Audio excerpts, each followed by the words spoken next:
கார்த்திக் ரேவதி சீரியல்ல ஒரு குட்டி ப்ரோமோ வந்திருக்குது. என்ன நடக்க போகுதுன்னு பார்க்கலாம். வாங்க வீடியோக்குள்ள போலாம். சாமுண்டீஸ்வரிக்கு தலையில காயம் பட்டதுக்கு காரணமே ரோகிணியோட வயித்துல வளர்ற குழந்தை தான்னு சந்திரா அழுத்தம் திருத்தமா அடிச்சு சொல்றாங்க. இந்த குழந்தைய கலைச்சாதான் இந்த குடும்பமே நல்லா இருக்குங்கிறாங்க. இதை கேட்ட மயில்வாகனத்துக்கும் ராஜராஜனுக்கும் கோவம் வருது. சந்திரா, அறிவு கெட்டத்தனமா பேசிட்டு இருக்காத. நீ பேசுறது எங்களுக்கு கொஞ்சம் கூட பிடிக்கல. இதுக்கப்புறமா இன்னும் குழந்தைய பத்தி நீ ஏதாவது பேசுன அப்புறம் நான் என்ன செய்வேன்னு எனக்கே தெரியாதுன்னு ராஜராஜன் கோவப்படுறாங்க. அப்ப கார்த்தி வந்து சொல்றாங்க, இவ்வளவு பிரச்சனை எதுக்கு?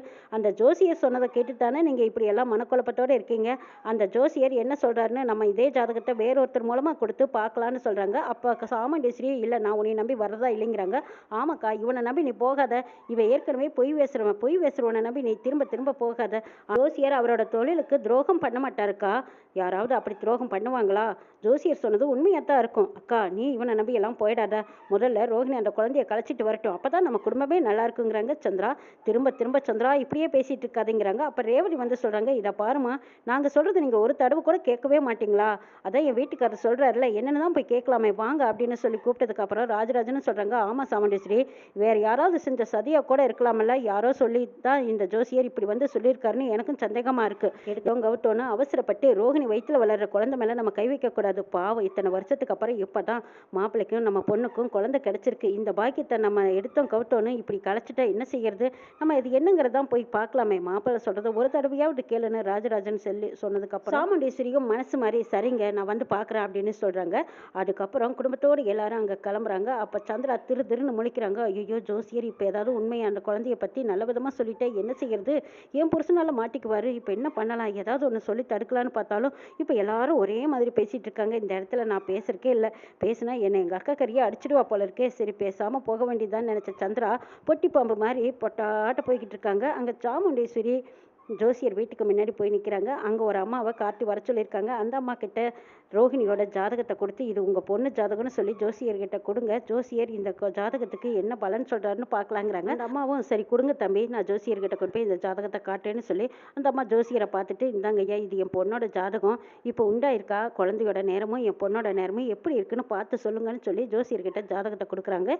இங்கே சாமுண்டீஸ்வரி, கார்த்தி, ராஜராஜன் இவங்க எல்லாருமா ஜன்னலோரமாக நின்றுட்டு அங்கே ஜோசியர் என்ன சொல்கிறார் காது கொடுத்து கேட்டுட்டு இருக்காங்க. அப்ப ஜோசியர் ஜாதகத்தை விரிச்சு பார்த்துட்டு, இந்த குழந்தையோட நேரம் ரொம்ப அமோகமா இருக்கு. இந்த குழந்தை பிறக்க போற நேரம் அந்த குடும்பத்துல இன்னும் ஜேன்னு எல்லாரும் நல்லா இருக்க போறாங்க, வளருவாங்க அப்படின்னு சொல்லிடுறாங்க. இதை கேட்டதும் அப்படியே சாமுண்டீஸ்வரி மனசுல ஒரு குற்ற உணர்வு. ஐயோ, குழந்தையோட நேரம் காலம் நல்லா இருக்குன்னு சொல்லும்போது அப்ப ரோஹிணியோட வயிற்றுல வளர்ற குழந்தைய கலைன்னு சொல்லிட்டுமே, நான் முக்கியமா இல்ல குழந்தை முக்கியமான்னு கேட்கும்போது ரோஹிணி மனசு என்ன பாடுபட்டிருக்கும். ஐயோ, அவளோட அருமை தெரியாம நான் இப்படி சொல்லிட்டு வந்துட்டேனேன்னு குற்ற உணர்ச்சியில இருக்காங்க. இங்க சந்திராச்சி, இந்த ஜோசியர் உண்மையை போட்டு உளறி கொட்டிட்டானே, இப்போ நான் என்ன செய்வேன்? எப்படி சமாளிப்பேன்? எங்கள் அக்கா கறி இவங்க பக்கம் சேர்ந்துட்டான்னா அந்த குழந்தைய கலைக்கக்கூடாதுன்னு சொல்லிடுவா. இப்போ ரோகிணி குழந்தைய வளர்த்துக்குவா. என்ன பண்ணலாம் அப்படின்னு யோசிச்சுட்டு இருக்காங்க சந்திரா. இந்த பக்கம் சாமுண்டீஸ்வரி, சரி நான் உடனே போய் ரோஹிணி கிட்ட மன்னிப்பு கேட்கணுங்கிறாங்க. சரி வாங்க எல்லாரும் வீட்டுக்கு போகலாம் அப்படின்னு வீட்டுக்கு போய் பார்க்கும்போது அப்போ சாமுண்டீஸ்வரி சொல்கிறாங்க, நான் ஜோசியரை முதல்ல நான் உண்டியலேன் பண்ணிட்டு வரேங்கிறாங்க. அதெல்லாம் ஒன்றும் வேண்டாம், நம்ம ரோஹிணியை போய் பார்க்கலாம். ரோஹிணி கிட்ட இந்த சந்தோஷமான விஷயத்த சொல்லலாம். நல்ல விஷயம் நடக்க போகிற நேரத்தில் ஜோசியரை ஏன் பகச்சுக்கணும், போகலாம் வாங்கன்னு சொன்னதும் எல்லாரும் வீட்டுக்கு போகிறாங்க. அப்போ வீட்டுக்கு போய் பார்த்தா ரோஹிணியை காணா. சுவாதி கிட்ட கேட்குறாங்க, அக்கா காலையிலேருந்து டென்ஷனாகவே இருந்தா, ஒருவேளை கோயிலுக்கு போயிருக்கிறாளோ என்னவோ, போகிறேன்னு தான் சொல்லிட்டு இருந்தாங்கிறாங்க. அப்படியா, கோயிலுக்கு தான் போயிருப்பாளா? சரி ஃபோன் பண்ணி பார்க்கலான்னு சொல்லிட்டு ஃபோன் பண்ணிடுறாங்க. அப்போ மயில் வாகனத்துக்கிட்ட கேட்குறாங்க, என்னாச்சு ரோஹிணி உங்ககிட்ட கூடவா சொல்லாமல் போயிட்டாங்கிறாங்க. அட ஆமாம்மா, நைட்டெல்லாம் அவன் தூங்காமல் உட்காந்துருந்தா. தூக்கம் இல்லையான்னு கேட்டேன். அதெல்லாம் ஒன்றும் இல்லைங்க, ஏதோ மனசே சரியில்லை அப்படின்னு சொல்லிட்டு ஒரு மாதிரியாகவே இருந்தா. விடிஞ்சதுக்கப்புறம் நான் பாட்டுக்கு கிளம்பிட்டேன். ஆனால் இப்போ ரோஹிணியை பார்க்கலான்னு நினச்சாலும் இப்போ அவளை காணுமே, எங்கே போயிருப்பான்னு தெரியலையே அப்படின்னு மயில்வாகனன் சொல்லிட்டு இருக்கும்போது கார்த்திக்கு சந்தேகமாக இருக்குது. இல்லை, ரோஹிணி ஏதோ தப்பான ஒரு முடிவுக்கு வந்துட்டாங்களோன்னு எனக்கு தோணுது. நீங்கள் எந்த ஹாஸ்பிட்டல் செக்அப் பண்ண போனீங்களோ அந்த ஹாஸ்பிட்டலுக்கு ஃபோன் பண்ணி பாருங்கன்னு கார்த்தி சொல்கிறாங்க. மயில் வாகனத்துக்கு தூக்கி வாரி போடுது. ஐயோ சகல, என்ன சொல்கிறீங்க? நீங்கள் சந்தேகப்பட்டால் அது கரெக்டாக தான் இருக்குமே. அப்போ ரோஹிணி ஒருவேளை ஹாஸ்பிட்டல் போயிருப்பாளா? இந்த குழந்தைனால தான் அம்மாவுக்கு ஆக்சிடென்ட் ஆயிடுச்சுன்னு அவள் ஒரு முடிவுக்கு வந்திருந்தா நான் என்ன செய்வேன்? ஐயோ சீக்கிரமாக போய் நான் ரோஹிணியை பார்த்தே ஆகணும்னு மயில் வாகனம் சொல்கிறாங்க. அப்போ கார்த்தி அங்கே டாக்டர் அம்மாவுக்கு ஃபோன் பண்ணுறாங்க. டாக்டர் அம்மா ஃபோனை எடுக்கவே இல்லை, ரோஹிணியும் ஃபோனை எடுக்கவே இல்லை. சரி இனிமேல் நேரத்தை தள்ளி போடக்கூடாது, வாங்க எல்லாரும் ஹாஸ்பிட்டல் போய் பார்க்கலான்னு சொல்லிட்டு அங்கேருந்து எல்லாருமே ஹாஸ்பிட்டலுக்கு அறக்க பறக்க ஓடிட்டு இருக்காங்க. அங்கே டாக்டர் அம்மா ரோஹிணி கிட்ட எத்தனையோ தடவை சொல்லி பார்த்தாங்க, இதை பாருமா, உனக்கு இவ்வளவு நாளைக்கு அப்புறம் இப்போ குழந்தை கிடச்சிருக்கு, நீ நல்லா யோசிச்சு பாரு, இந்த குழந்தைய கழிச்சுட்டா ஆகணுமான்னு கேட்கும்போது அப்போ ரோஹிணி கெஞ்சுறாங்க, ஆமாம் டாக்டர், இந்த குழந்தை உருவானதுனால எங்கள் அம்மா உயிருக்கு ஆபத்துன்னு சொல்லிட்டாங்க, எனக்கு எங்கள் அம்மா தான் முக்கியம், எனக்கு இந்த குழந்தை வேண்டாம் அப்படின்னு சொல்லவும், இல்லைம்மா உனக்காக இந்த குழந்தைய கலைக்கிறது ஒன்றும் பெரிய விஷயம் கிடையாது, ஆனால் உன் வீட்டிலேருந்து யாருமே வரலையே, அப்படி இருக்கும்போது நான் எப்படி கலைப்பேங்கிறாங்க. இதை பாருங்கள் டாக்டர், இந்த குழந்தைய நீங்கள் கலைக்கலைன்னா நான் வெளியே போனதுக்கப்புறம் என்னுடைய உயிரையும் சேர்த்து மாற்றிக்குவேன். இப்போ போனால் அந்த கண்ணுக்கு தெரியாத உசுறு தான், ஆனால் நான் வெளியில் போனால் 2 உசுரும் போயிடும். உங்களுக்கு பரவாயில்லையா அப்படின்னு ரோகிணி டாக்டர் அம்மாவையே திருப்பி கேட்கும்போது அப்போ டாக்டர் அம்மா சொல்கிறாங்க, இதை பாருமா, நீ நல்லா இருக்கணும், இந்த குழந்தைய விட்டால் இன்னொரு குழந்தை கூட பெற்றுக்கலாம். நீயே வேண்டான்னு நினைக்கும் போது நான் ஒன்றும் பண்ண முடியாது, நீ போய் அந்த ரூமில் இரு அப்படின்னு சொல்லிட்டு ஆப்ரேஷன் தேட்டர் ரூமுக்கு அனுப்பி வைக்கிறாங்க. ரோகிணியை அங்கே போய் வெயிட் பண்ணிட்டு இருக்காங்க. டாக்டர் அம்மாவும் மற்ற பேஷண்ட் எல்லாம் பார்த்துட்டு ரோகிணியை பார்க்கறக்காக அவங்க ரூமுக்கு போகிறாங்க. ரோஹிணிக்கு மயக்க மருந்து கொடுத்துருக்காங்க, ஆப்ரேஷன் பண்ணுறதுக்கும் தயாராகிட்டாங்க. அந்த நேரம் பார்த்து கரெக்டாக சாமுண்டீஸ்வரி காட்டி எல்லாரும் ஓடி வராங்க. ஓடி வந்ததும் ரோஹிணி எங்கேன்னு கேட்குறாங்க. ரோஹிணி ஆப்ரேஷன் தேட்டர் ரூமில் இருக்காங்கிறாங்க. ஐயோ கடவுளே, என்னாச்சு, ரோஹிணிக்கு அபார்ஷன் பண்ணிட்டீங்களான்னு கேட்குறாங்க. இல்லைம்மா, இனிமேல் தான் ஆரம்பிக்க போகிறோம். ஆமாம், நீங்கள் எங்கே இங்கே வந்தீங்க, இங்கெல்லாம் வரக்கூடாது, போங்கம்மா வெளியே அப்படின்னு டாக்டர்மா சொல்கிறாங்க. இது கேட்ட சாமுண்டீஸ்வரி, இதை பாருங்கம்மா, நான் அவங்க அம்மா தான், ரோஹிணி என்னோட பொண்ணு, அவள் திடுதுப்புன்னு இப்படி ஒரு முடிவு எடுப்பான்னு நாங்கள் நினச்சி பார்க்கல, அவள் அபார்ஷன் படிக்கிறேன்னு வந்திருக்காளா, அதை பண்ணிடாதீங்கன்னு சொல்லி கேட்குறாங்க. சாமுண்டீஸ்வரி, என்னம்மா இப்படி சொல்கிறீங்க, அந்த பொண்ணு காலையிலேருந்து கெஞ்சி அழுது அபார்ஷன் பண்ணலைன்னா நானும் செத்துடுவேன்னு சொல்லி கெஞ்சினா, அதனால தான் நானும் சரின்ட்டு அவகிட்டயே கையெழுத்து வாங்கிட்டு இதோ அபார்ஷனுக்கு ரெடி ஆகியாச்சு. இப்போ வந்து நீங்கள் இப்படி சொல்கிறீங்க, அதுவும் உங்களுக்காக வேண்டி தான் அபார்ஷன் பண்ணுறதாவும் என்கிட்ட சொன்னாலேங்கிறாங்க. ஆமாங்க, நாங்கள் எல்லாரும் அப்படி தான் நினச்சிட்டு இருந்தோம். அப்புறம் ஜோசியரை போய் நேருக்கு நேராக பார்த்து உண்மை என்னன்னு தெரிஞ்சுக்கிட்டோம். ஆனால் இதுக்கு பின்னாடி யாரோ சதி பண்ணினதுனால தான் இப்படி ஒரு நாடகம் நடந்துட்டாங்க. ஆனால் செய்து நீங்கள் அபார்ஷன் பண்ணிடாதீங்க மேடம், எங்களுக்கு அந்த குழந்தை வேணும், அந்த குழந்தையோட நேரம் காலம் ரொம்ப நல்லா இருக்குன்னு ஜோசியர் சொல்லிட்டாரு, அதனால அந்த குழந்தைய எதுவும் பண்ணிடாதீங்கன்னு சொல்லி சாமுண்டீஸ்வரி கெஞ்சி கேட்குறாங்க. இது கேட்ட டாக்டர் அம்மா, என்னம்மா நீங்கள் ஜோசியத்தை யாராவது நம்புவாங்களா, இந்த காலத்தில் யாராவது ஜோசியத்தை கேட்டுட்டு குழந்தைய கலைக்கணும்னு சொல்லியிருக்கீங்களே, அவங்களுக்கு 5-6 வருஷமாக குழந்தை இல்லாமல் இப்போ தான் கிடச்சிருக்கு, பொக்கிச மாதிரி கிடைச்ச குழந்தைய வேண்டான்னு நீங்கள் சொல்லி கேட்டுக்கிறதுனால தானே அந்த பொண்ணு இப்படி ஒரு முடிவுக்கு வந்திருக்கான்னு சாமுண்டீஸ்வரியை நல்லா திட்டி விட்டுட்டு அதுக்கப்புறம் டாக்டர் அம்மா சொல்கிறாங்க, நல்ல வேலை கரெக்டான நேரத்தில் வந்தீங்க, இல்லைன்னா இன்னும் கொஞ்சம் நேரம் வந்து கழிச்சு வந்திருந்தீங்கன்னா ஆபரேஷன் பண்ணி முடிச்சிருப்பேங்கிறாங்க. நல்ல வேலைம்மா, ஏதோ கடவுள் புண்ணியத்தில் நீங்கள் இந்த காரியத்தை செய்யலையே, அது வரைக்கும் சந்தோஷம், எங்கள் ரோஹிணி எங்களுக்கே வேணும் அப்படின்னு சொல்லிட்டு ரோஹிணியை கூப்பிடுறாங்க. ரோஹிணிக்கு கொஞ்சம் கொஞ்சம் மயக்கம் தெளியுது. அப்புறம் மயில் வாகனம் பார்த்துட்டு, என்னம்மா ரோஹிணி, ஏன் இப்படி பண்ணினேன், அதுவும் என்கிட்ட கூட சொல்லாமல் நீ ஹாஸ்பிட்டல் வந்துட்டியேங்கிறாங்க. எங்கள் அம்மாவை நினச்சி தான் நான் வந்துட்டேன், என் குழந்தைனால எங்கள் அம்மாவுக்கு எதுவும் ஆகிடக்கூடாதுல்ல அப்படின்னு சொல்கிறாங்க. ரோஹிணி, உங்கள் அம்மாவுக்கும் சரி நம்ம குடும்பத்துக்கும் சரி யாருக்கும் எதுவும் ஆகாது, இந்த குழந்தை பிறக்க போகிற நேரம் நம்ம ஓஹோட நல்லா இருப்போம்னு சொல்லியிருக்காங்க. அதே மாதிரி தானே இப்போ நான் தனியே ஹோட்டல் ஆரம்பிச்சிருக்கேன், எல்லாம் நம்ம குழந்தையோட ராசி தான், அத்தைக்கும் நல்லா இருக்குமா, ஆனால் அத்தைக்கு நடந்தது தானாக ஏற்பட்டதில்லை, அந்த முத்துவேலு சிவனாண்டியும் இப்படி ஒரு ஆக்சிடெண்ட்டை ஏற்படுத்தியிருக்காங்க, நம்ம சகல அதையும் கண்டுபிடிச்சிட்டு வந்துட்டாருங்கிறாங்க மயில்வாகனம். இதை கேட்டு ரோஹிணி, அப்படியா, அப்போது அம்மாவுக்கு ஆக்சிடெண்ட் ஆயிடுச்சுன்னு தானே சித்தி சொன்னாங்கங்கிறாங்க. எல்லாத்துக்கும் காரணம் உங்கள் சித்தியும் கூட்டாளி தான், சித்திக்கு தெரியாது ஏதாவது இருக்குமா, ஆனால் சித்தி காணாம பாரு அப்படிங்கிறாங்க. அப்போ தான் சந்திரா வெளியில் போய் நின்றுக்கிட்டு முத்துவேலையும் சிவனாண்டியும் எச்சரிக்கை பண்ணிக்கிட்டு இருக்காங்க. இங்கே பாருங்கள், நம்ம நடத்தின நாடகமெல்லாம் தெரிஞ்சு போச்சு, ஜோசியர்கிட்ட பேசுனதையும் ஜோசியர் உளறி கொட்டிட்டான், அடுத்தது ஆக்சிடென்ட் பண்ண போன இடத்துல நீங்கள் அங்கேயே காத்துக்கிட்டு இருந்து அந்த ஒரு ஆக்சிடெண்ட்டை பண்ண வச்சிங்கல்ல, எங்கள் அக்கா கரையை தலையில் அடிபட்டு வந்து கொந்திருந்தா பாருங்க, அந்த இடத்துலையும் யாரோ உங்களை போட்டு கொடுத்துட்டாங்க, இப்போ கார்த்தியா அங்கே தான் வருவான், நீங்கள் அவங்ககிட்ட இருந்து தப்பிச்சிருங்க, அவங்க கையில் சிக்கிட்டீங்க, அடித்து நொறுக்கி போடுவான், பார்த்துருங்கன்னு சொல்லி சந்திரா ஃபோனில் சொல்லிட்டு தெரியாத மாதிரி வந்து இவங்க கூட்டத்தோட ஒன்றா கலந்துக்கிறாங்க. அப்போ மயில் வாகனம், என்ன சின்னத்தை, யாருக்கிட்டையும் முக்கியமாக பேசிகிட்டு இருந்தீங்க போல இருக்கு, நான் வந்தேன் அப்படியே பேச்ச நிறுத்திட்டீங்களேன்னு கேட்குறாங்க. டே, உனக்கு எப்போ பார்த்தாலும் என்னை கண்காணிக்கிறதா வேலையா, நான் யார்கிட்ட வேணாலும் ஃபோனில் பேசுவேன், இதெல்லாம் உங்ககிட்ட நான் சொல்லணுங்கிற அவசியம் கிடையாதுங்கிறாங்க.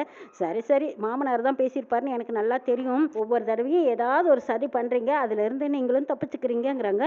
இதை பாருடா, நீ இந்த மாதிரி பேசிகிட்டு இருக்கிறது எனக்கு கொஞ்சம் கூட பிடிக்கல, இப்படியே என்னை தப்பு தப்பாக சொல்லிக்கிட்டு இருந்த அப்புறம் நான் என்ன பண்ணுவேன்னு எனக்கே தெரியாதுங்கிறாங்க. ஆமாம், நீங்கள் என்ன வேணாலும் பண்ணுவீங்கன்னு எனக்கு தெரியும், என் குழந்தைய கலைச்சே ஆகணும்னு ஒத்த காலில் நின்னவங்க தானே, ஒரு குடும்ப பொம்பளை புருஷன் கூட பொழைக்கிறவளா இருந்தால் இந்த மாதிரி ஒரு வார்த்தையை சொல்லுவாங்களா, ஆனால் நீங்கள் என்ன பண்ணீங்க, உங்கள் அக்கா குடும்பம் எப்படி இருக்கணும்னு நீங்கள் எப்படி நினைப்பீங்கன்னு எனக்கு தெரியாதா, எங்கள் அக்கா உசுறு தான் முக்கியம், அக்காவுக்கு ஆக்சிடென்ட் ஆகிப்போச்சு, அது ரோகிணி வயிற்றில் வளர்கிற குழந்தைனால தான், அவளோட ஜாதகம் தான் காரணம், இப்படியெல்லாம் சொன்னீங்கல்ல, ஆனால் இந்த ஆக்சிடெண்ட்டுக்கு காரணம் யார் தெரியுமா, உங்கள் புருஷன், இது எல்லாமே உங்களுக்கும் தெரியும், ஆனால் தெரியாத மாதிரி நீங்கள் நடிக்கிறீங்க பாருங்க, அதுதான் மகா பெரிய அதிசயமா இருக்குதுங்கிறாங்க மயில் வாகனம். இவங்க கிட்ட என்ன பேச்சு, ரோஹிணி கண் முழிச்சிட்டாங்க, நீங்கள் அவங்கள போய் பாருங்கன்னு சொல்கிறாங்க கார்த்தி. மயில் வாகனம், இருங்க சின்னத்தை, உங்களை அப்புறம் பேசிக்கிறேன் அப்படின்னு சொல்லிட்டு ரோஹிணியை பார்க்குறாங்க. பார்த்ததும் கண் கலங்குறாங்க. இந்த பக்கம் சாமுண்டீஸ்வரி, என்ன ரோஹிணி, எங்ககிட்ட கூட கேட்காம இப்படி ஒரு காரியத்தை பண்ணிட்டேங்கிறாங்க. அம்மா, எனக்கு என் குழந்தைய விட நீங்கள் தாம்மா முக்கியம், நீங்கள் நல்லா இருந்தால் எனக்கு அது போதும், இந்த குழந்தை இல்லாட்டி இன்னொரு குழந்தைய கூட நான் பெற்றுக்குவேன்னு சொல்லிக்கிட்டு இருக்காங்க. இதை பார், இந்த குழந்தையோட நேரம் காலம் ஜாதகம் எல்லாம் நல்லா இருக்குன்னு ஜோசியர் சொல்லிட்டாங்க ரோஹிணி, நீ சந்தோஷமா இருங்கிறாங்க. அம்மா என்ன சொல்கிறீங்க அப்படின்னு ரோஹிணி கேட்கவும் எல்லா விவரத்தையும் ரோஹிணிகிட்ட எடுத்து சொல்கிறாங்க. எல்லாத்துக்கும் காரணம் கார்த்தி தான் இந்த அளவுக்கு முயற்சி எடுத்து போய் ஜோசியரை என்ன ஏதுன்னு கேட்டிருக்காரு. அப்படி மட்டும் அவர் கேட்காம இருந்திருந்தா ஜோசியர் சொன்னதை நம்பிட்டு நம்ம குடும்பமே இந்நேரம் கோந்து அழுதுட்டு இருந்திருப்போம். ரோஹிணியும் குழந்தைய கழிச்சிட்டு வந்திருப்பா. அத்தையும் இந்த குழந்தைனால தான் இப்படி ஒரு ஆக்சிடென்ட் ஆயிடுச்சுன்னு நினச்சிட்டு இருந்திருப்பாங்க. ஆனால் இதுக்கு பின்னாடி யார் இருக்கான்னு பார்த்தா இப்போ முத்துவேலு சிவனாண்டியே இருந்துக்கிட்டு தான் நம்ம குடும்பத்தை இப்படி பழி வாங்கிட்டு இருக்காங்க. இவங்களை விடவே கூடாது அப்படின்னு பேசிட்டு இருக்காங்க. அப்போ சாமுண்டேஸ்வரியும் ஆமான்னு சொல்லிட்டு இருக்கிறத பார்த்த சந்திரா, என்னது அக்காக்காரியும் திடீர்னு இப்படி திரும்பிட்டாலே, ஐயோ இனிமே இவளை நம்ம பக்கம் திசை திருப்புறது கஷ்டமாச்சே, என்ன செய்யலாம் அப்படின்னு யோசிக்கிறாங்க சந்திரா. ஏதோ கடவுள் புண்ணியத்தில் இவர் ரூபத்தில் தான் வந்து எல்லாம் காப்பாற்றிருக்காங்க அப்படின்னு சாமுண்டேஸ்வரி காட்டிய பெருமையாக சொல்கிறாங்க. இதை கேட்டு சந்திராவுக்கு இன்னும் தூக்கி வாரி போடுது. அப்பப்பா இவ்வளவு நாளா இவனை வேண்டான்னு வெறுத்துக்கிட்டு இருந்த அக்காக்காரி இப்போ இந்த ஒரு விஷயத்தில் அப்படியே பல்ட்டி அடிச்சிட்டாலே, இப்போ இவனை எல்லாம் தலைமையில தூக்கி வச்சுக்கிட்டு கொண்டாடிடுவா போல இருக்கு. ரொம்ப பெருமையாக வேற சொல்லிக்கிட்டு இருக்கா.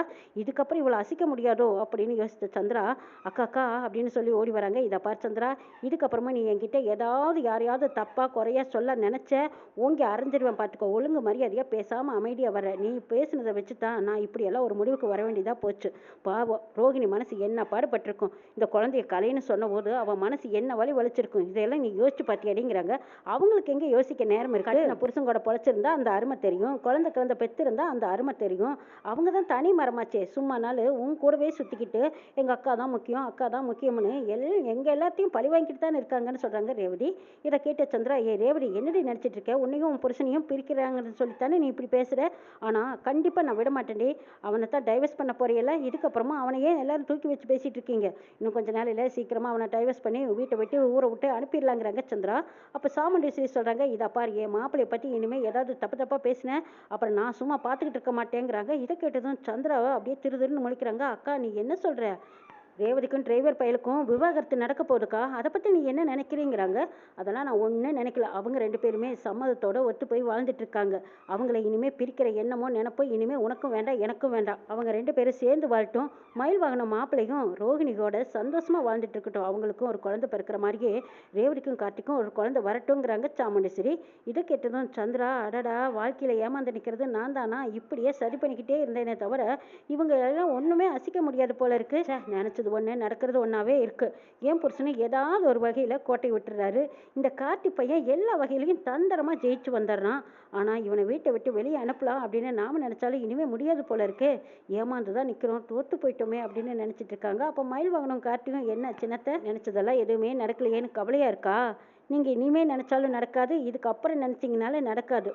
நாங்கள் நினச்ச மாதிரி பாருங்களேன், இன்னும் கூடிய சீக்கிரம் தாத்தா பாட்டி நாங்கள் எல்லாருமே ஒன்றா சேர்ந்து ஒரே குடும்பமாக வாழத்தான் போகிறோம். எல்லாரும் சந்தோஷமாக இருக்கத்தான் போகிறோம். 2 குடும்பத்தையும் சகல 2 குடும்பத்தையும் உங்கள் கண்ணு முன்னாடி தான் ஒன்று சேர்த்த போகிறாங்க. நாங்கள் எல்லாரும் சந்தோஷமாக இருக்கத்தான் போகிறோம். அதையும் பாருங்கள், பார்த்து வயிறு எரிஞ்சு நில்லுங்கிறாங்க மயில் வாகனம் சந்திரன்.